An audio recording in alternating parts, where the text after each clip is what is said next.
देखो पिछले वीडियो में हमने बेटा क्या पढ़ा हुआ था, है ना। पिछले वीडियो में हमने पर परागण के बारे में पढ़ा हुआ था, साथ ही साथ हमने क्या क्या समझा था कि पर परागण क्या होता है।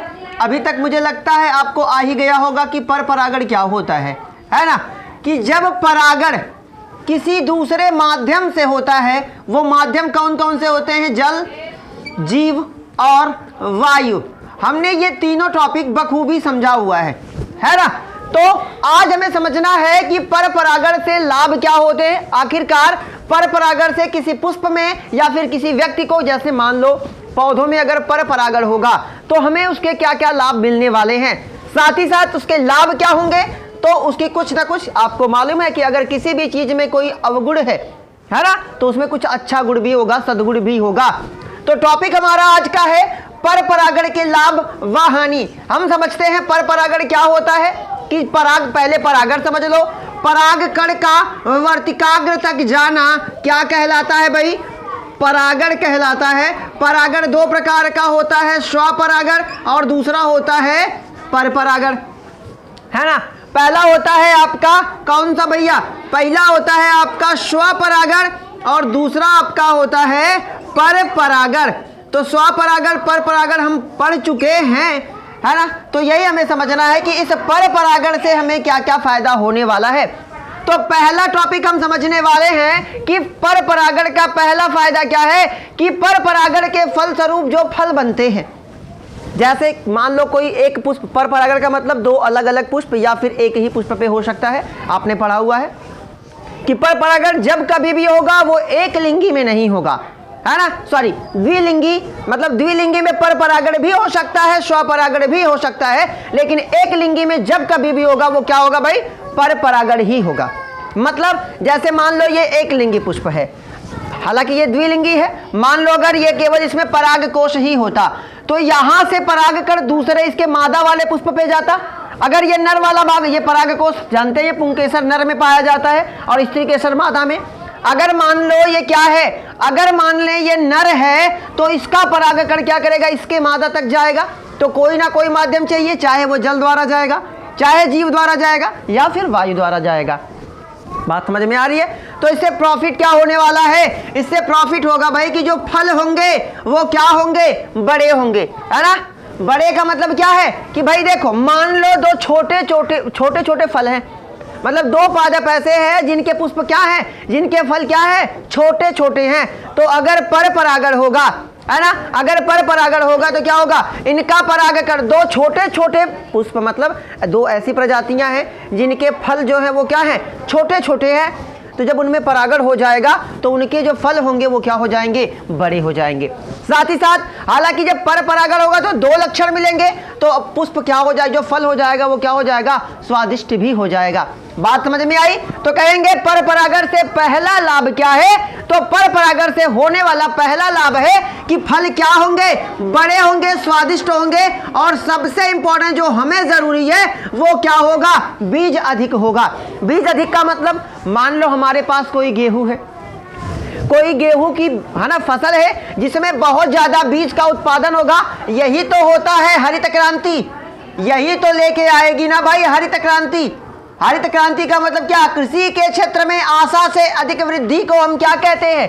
हरित क्रांति कहते हैं। मतलब अगर क्या होगा? पर परागण होगा तो फल बड़े होंगे। क्यों बड़े होंगे? क्योंकि दो अलग, पर परागण में उसका लक्षण कुछ और, वो किसी ऐसी जगह पे या अलग आवास में है, दूसरा किसी अलग आवास में है, दोनों मिलेंगे तो फल क्या हो जाएंगे? बड़े, स्वादिष्ट। दो अलग अलग चीज़ों को मिक्स करके देखो आप, हल्दी में दूध मिला के देखो, फिर दूध का स्वाद देखो, केवल दूध पी के देखो, केवल हल्दी पी के देखो, स्वाद में क्या होंगे? आपको चेंजेस होंगे, तो वो स्वादिष्ट बन जाते हैं। बीज जो हमारे लिए अधिक हो जाएंगे। अगर गेहूं में मान लो कोई गेहूं है, मान लेते हैं कोई गेहूं का पेड़ है जिसमें कितने दाने लगते हैं? मान के चलो 10 दाने लगते हैं, मान के चलिए 10 दाने लगते हैं, और अगर इसमें पर परागण होगा 20 दाने लग जाएंगे, यानी कि 20 बीज लग जाएंगे। तो हमें प्रॉफिट हो रहा है कि नहीं हो रहा है? तो पर परागण का पहला लाभ क्या है? फल बड़े होंगे, स्वादिष्ट होंगे, और बीजों की संख्या क्या होगी भाई? अधिक होगी। दूसरा टॉपिक क्या होगा? बीज क्या होंगे भैया? बड़े होंगे, और क्या होंगे? स्वस्थ होंगे और अच्छी नस्ल के होंगे। आगे आप जैसे जैसे पढ़ते जाओगे आपको मिलेगा कि जो पहले शादियां की जाती थी वो दूर क्यों की जाती थी।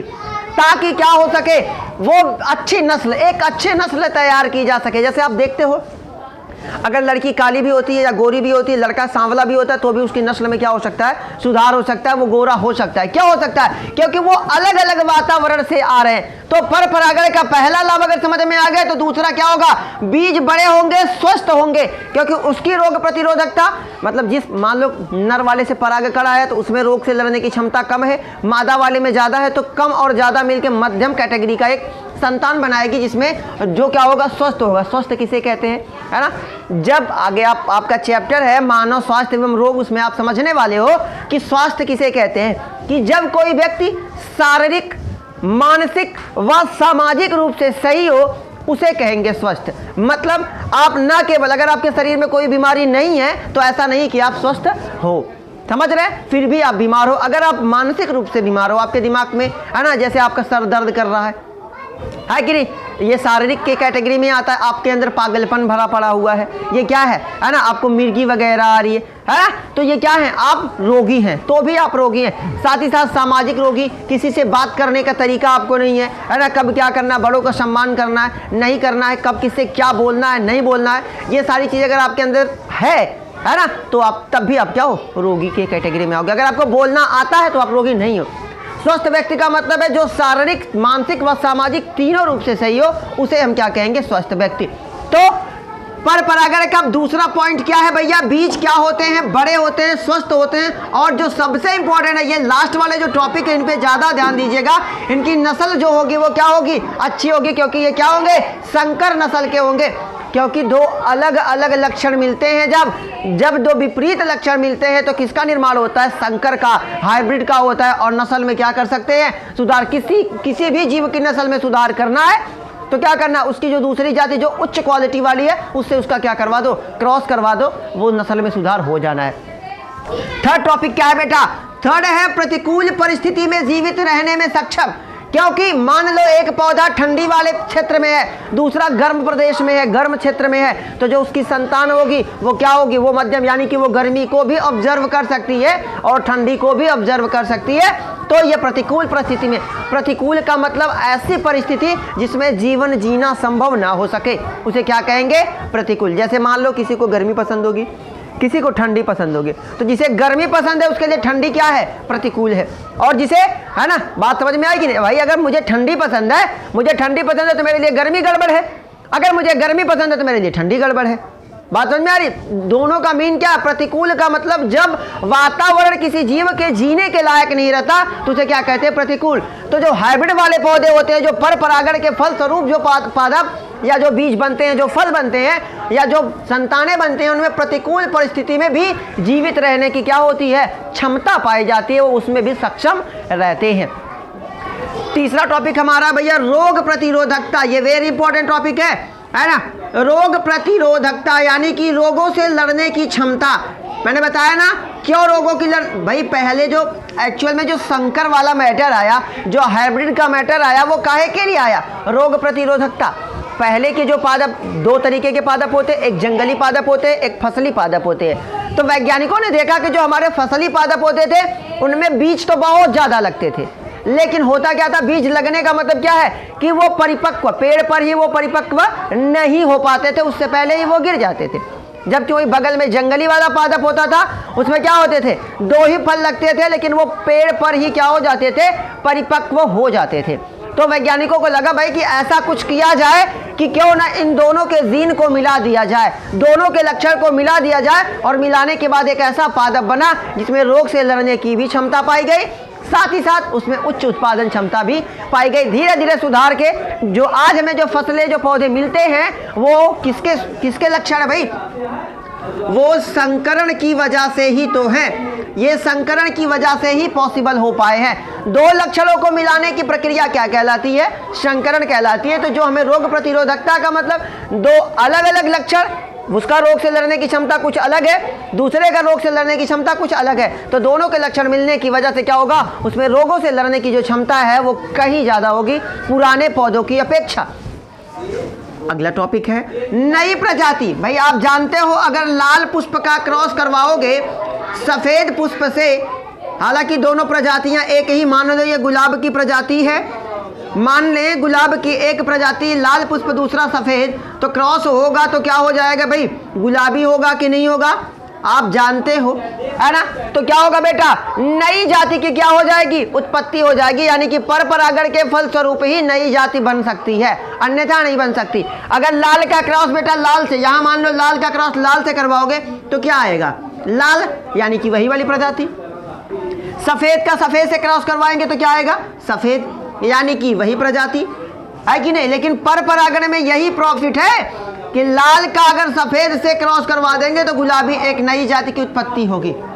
आपने बैक क्रॉस और, है ना, आपने बैक क्रॉस पढ़ा हुआ है, अगर आपने बैक क्रॉस पढ़ा होगा तो ये पॉइंट आपको समझ में आ जाए। जब किसी संकर पौधे का क्रॉस क्या करवाना है, उसे उसके किसी भी जनक से करवा दो, किसी से भी करवा दो, वो बैक क्रॉस होता है, फिलहाल वहां नहीं जाना है। तो क्या होता है भैया, पर परागण से क्या होता है, हानिकारक गुणों को भी क्या कर सकते हैं, हम पृथक कर सकते हैं। मतलब अब देखो, लाल मान लो हमें कैसा चाहिए, हमें प्योर वाला गुलाबी पौधा चाहिए, है ना, तो लाल व सफेद हम मिला देंगे, हमें क्या मिल जाएगा, गुलाबी। अगर इसमें जरा सी कुछ गड़बड़ी वगैरह होगी तो हम उसे क्या कर सकते हैं, अलग कर सकते हैं, क्योंकि हमारा जो कॉन्सेप्ट है वो क्या है, हमें कैसा चाहिए, गुलाबी चाहिए। अगर जरा सा उसमें नीला लक्षण होगा तो मुझे छांट देंगे, है ना, उसका फिर क्रॉस करवा देंगे, किससे, लाल से करवाएंगे, तो लाल गुलाबी मिलके हल्का ज्यादा लाल हो जाएगा, उसके बाद फिर सफेद से करवाएंगे तो फिर गुलाबी होगा। ये संकरण आप करवाते जाओगे, आगे आप देखोगे जब विपुंसन थैलीकरण पढ़ोगे तो आपको ये सारी चीजें समझ में आ जाएगी। आपका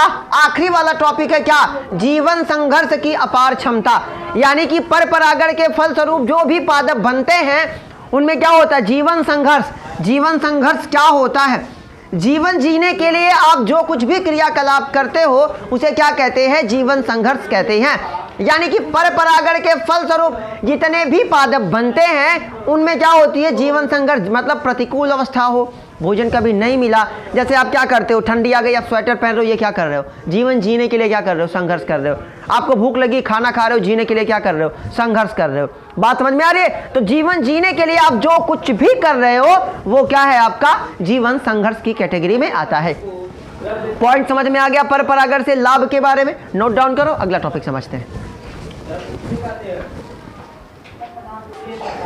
अब देखो बेटा क्या समझना है, अब हानि समझ ले, लगे हाथ कि क्या क्या नुकसान हो जाते हैं पर परागण के फलस्वरूप, है ना। तो पहला टॉपिक बेटा क्या है, देखो पर परागण के लाभ हमने समझ लिया, हानि समझ लें कि निर्भरता। पर परागण के लिए यहां अभी मैंने आपको बताया कि पर परागण के लिए हमें माध्यम की जरूरत पड़ती है, जिसमें से क्या होगा भैया, जल होगा, ठीक है, दूसरा जीव होगा और तीसरा वायु होगा। यानी कि हमें माध्यम की जरूरत पड़ती है, किसके लिए, पर परागण के लिए। तो भाई कहने का मतलब है कि अगर पर परागण करना है तो पुष्प को या फिर पादप को निर्भरता, यानी कि दूसरों के ऊपर निर्भर रहना पड़ता है। क्या होता है परागण, हम जानते हैं कि भैया पराग कण को कहां तक पहुंचाना है, वर्तिकाग्र तक पहुंचाना है। इसके माध्यम कितने होते हैं, 3, या तो जल द्वारा, या तो जीव द्वारा, या तो वायु द्वारा, है ना। इसके 3 माध्यम होते हैं। अभी समझो, कॉन्सेप्ट समझो कि क्या होता है कि यहां तक, यहां पराग कोश से वर्तिकाग्र तक पहुंचाना है, तो इसके लिए क्या करना पड़ता है, पुष्प को, है ना, पादप को दूसरे जीवों पर या माध्यमों पर क्या करना पड़ता है, निर्भर रहना पड़ता है। जबकि अगर यही स्वपरागण होता तो इसी का परागकण इसी के वर्तिकाग्र पर चला जाता। यहाँ पे ना तो जल की जरूरत है, ना किसी जीव की, ना ही वायु की जरूरत है। तो पर परागण का पहला टॉपिक क्या होगा कि ऐसे पादप जिनमें पर परागण की प्रक्रिया होती है उन्हें परागण के लिए दूसरों पर निर्भर रहना पड़ता ही है। यानी कि जब कभी भी उन्हें परागण करवाना होगा, मतलब परागकण को वर्तिकाग्र तक पहुंचाना होगा, तो वो दूसरे के ऊपर निर्भर हो जाएंगे कि भाई कोई तो आए, परागकण को चाहे जल के माध्यम से, चाहे जीव के माध्यम से, चाहे वायु के माध्यम से वर्तिकाग्र तक पहुंचा दे। पॉइंट समझ में आया। यानी कि पर परागण के लिए हमेशा पादप को दूसरों पर क्या रहना पड़ता है, निर्भर रहना पड़ता है। पहला टॉपिक क्लियर है। दूसरा क्या है भैया, दूसरा है दूसरे पुष्पों पर निर्भर। दूसरे पुष्प का मतलब मान लो एक पुष्प हमारा यहाँ है ना, ये नर मान लीजिए, ये नर है, ये मान लीजिए इसका वर्तिकाग्र है। अब इस वाले पादप को हम समझ लीजिए मादा, ठीक है, ये हो गया पराग कोश। मान लो ये वर्तिकाग्र जैसी संरचना। पॉइंट समझना, कॉन्सेप्ट क्या है कि भाई यहां से यहां तक, अब ये मान लो नर वाला पुष्प, ये मादा पुष्प है और इसे मान लेते हैं बेटा नर, है कि नहीं। तो क्या होगा, इस अगर नर को नई संतान बनानी है तो इसे ढूंढना पड़ेगा कि मादा पुष्प कहाँ है, और अगर मादा को नई संतान की उत्पत्ति करनी है तो इसे नर ढूंढना है ना। एक ही जाति की बात समझ में आ रही कि नहीं, क्योंकि आप जानते हैं वर्तिकाग्र की खासियत, वो उसी जाति के परागकण को ही केवल क्या करता है भाई, है ना, वर्तिकाग्र पर अवतरित होने देता है। वरना अगर दूसरे जाति का परागकण उस पुष्प के वर्तिकाग्र पर आ गया तो वो उसकी वृद्धि को क्या कर देगा, होने ही नहीं देगा, उसे वहीं पे नष्ट कर देगा, है ना। तो क्या करना पड़ता है भैया, दूसरे पुष्प पर निर्भर रहना पड़ता है कि भाई अगर ये मान लो गुलाब का फूल है, हालांकि गुलाब द्विलिंगी होता है ना, जितने भी एक लिंगी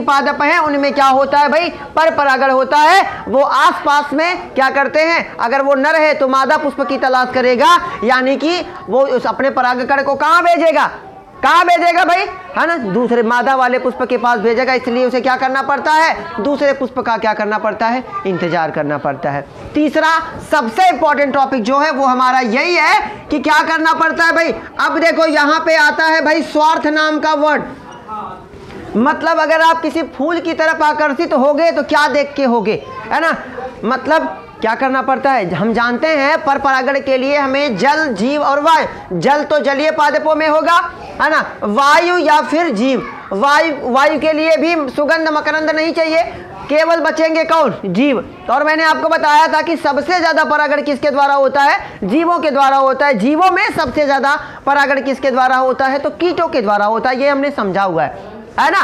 तो क्या होता है भाई, तो जीव, कोई भी जीव होगा फूल की तरफ कब आकर्षित होगा, या तो क्या होगी, सुगंध होगी, या तो उसमें शहद जैसा कुछ भरा होगा, या फिर वो देखने में अट्रैक्टिव होंगे, आकर्षित होंगे, है ना। देखने में अगर वो आकर्षक होंगे तो ही ना हम उनकी तरफ आकर्षित होंगे, है ना। तो इसके लिए पौधों को क्या करना पड़ता है, सुगंध मकरंद व रंगीन होना पड़ता है। ऐसे करने के लिए उन्हें ज़्यादा से ज़्यादा ऊर्जा क्या करनी पड़ती है, व्यय करनी पड़ती है, ज़्यादा खर्चा करना पड़ता है सुगंध और मकरंद और रंगीन होने में। क्यों, ताकि कोई भी जीव, या तो कोई जीव सुगंध देख के उनकी तरफ जाएगा और परागण होगा, या तो उनमें कुछ खाने योग्य भाग होगा, शहद जैसा मतलब कुछ, है ना, उसे देख के उनकी तरफ आकर्षित होगा, या फिर वो रंगीन होंगे, देखने में अच्छे लगेंगे तो उनकी तरफ कोई आकर्षित होगा, तभी परागण हो सकता है, अन्यथा संभव नहीं है। आगे क्या है भैया, देखो अधिक परागकणों की उत्पत्ति। अब जानोगे भैया कि बहुत सारे परागकण उत्पन्न करना पड़ेगा, क्योंकि हमें यहां से परागकण को यहां पहुंचाना है। तो भाई अगर मान लो एक पुष्प कोई यहां पे है, नर वाला यहां पे है और मादा थोड़ी सी दूर पे है, 500 मीटर 1 किलोमीटर की दूरी पर है, तो वहां तक मान लो 4 परागकण उड़े, और जरूरी नहीं है कि वो 4 परागकण वर्तिकाग्र तक पहुंच ही जाएंगे, वो जाके नष्ट हो गए, है ना। तो अब अगर मान लो उसके पास केवल 4 ही परागकण थे, तब तो नष्ट हो गए, तो इसका वंश तो यही खत्म हो गया, ये पादप यही खत्म हो जाएगा कि नहीं हो जाएगा। इसलिए इन्हें अधिक संख्या में क्या करना पड़ता है, परागकण उत्पन्न करना पड़ता है, ताकि मान लो 4 ठो खत्म भी हो गए तो फिर 4 उड़ेंगे, कोई ना कोई तो जाके पहुंचेगा वर्तिकाग्र तक, और पहुंचेगा तो उनकी संतान फिर बन जाएगी, फिर उस वाले पादप में भी बहुत सारे परागकण बनेंगे। इसी तरीके से इनका जीवन क्या करता रहता है, चलता रहता है। तो पहला टॉपिक क्या था भैया कि क्या करना पड़ता है, दूसरे जीवों पर निर्भरता रहती है, दूसरे पुष्पों पर निर्भरता रहती है, सुगंध मकरंद व रंगीन होना पड़ता है, साथ ही साथ ज्यादा से ज्यादा क्या होता है, परागकण उत्पन्न करना पड़ता है, वरना परागण नहीं हो सकता। ठीक है, और ये एक तरीके से समझे हैं कि ये वाला टॉपिक क्या है कि अगर मान लो आपने लाल पुष्प का क्रॉस करवाया लाल से, तो आपको क्या मिलेगा, आपको लाल मिलेगा बेटा। लेकिन अगर गलती से आप चाहते हो कि आपको गुलाबी मिले, तो ऐसा पर परागण में कतई नहीं होने वाला है ना। अगर आप दूसरी कैटेगरी चाहते हो, अगर जैसे मान लो आप चाहते हो कि आपको शुद्ध वाला वंश मिले, शुद्ध वंश मिले तब तो, जैसे मान लो लाल का लाल से क्रॉस करा, ठीक है, पर परागण में क्या होता रहता है, अभी अभी आपने समझा कि पर परागण के फलस्वरूप जितनी भी संतानें मिलती हैं वो हमें कैसे मिलती हैं, संकर, यानी कि उसमें 2 लक्षण मिलते हैं। जबकि स्व परागण में आपने पढ़ा था शुद्ध वंश मिलता है, लेकिन पर परागण में कभी भी शुद्ध वंश नहीं मिलने वाला, उसमें हमेशा कुछ ना कुछ चेंजेस होते रहेंगे, क्योंकि एक पुष्प कहीं और का और दूसरा पुष्प कहीं और का। तो ये था आपका स्व परागण पर परागण के लाभ। बात समझ में आ गई। अगले टॉपिक में हम समझने वाले हैं कृत्रिम परागण के बारे में, किस प्रकार से मानव द्वारा परागण करवाया जाता है, साथ ही साथ उसके लाभ क्या है, विपुंसन क्या होता है, थैलीकरण क्या होता है। Best of luck.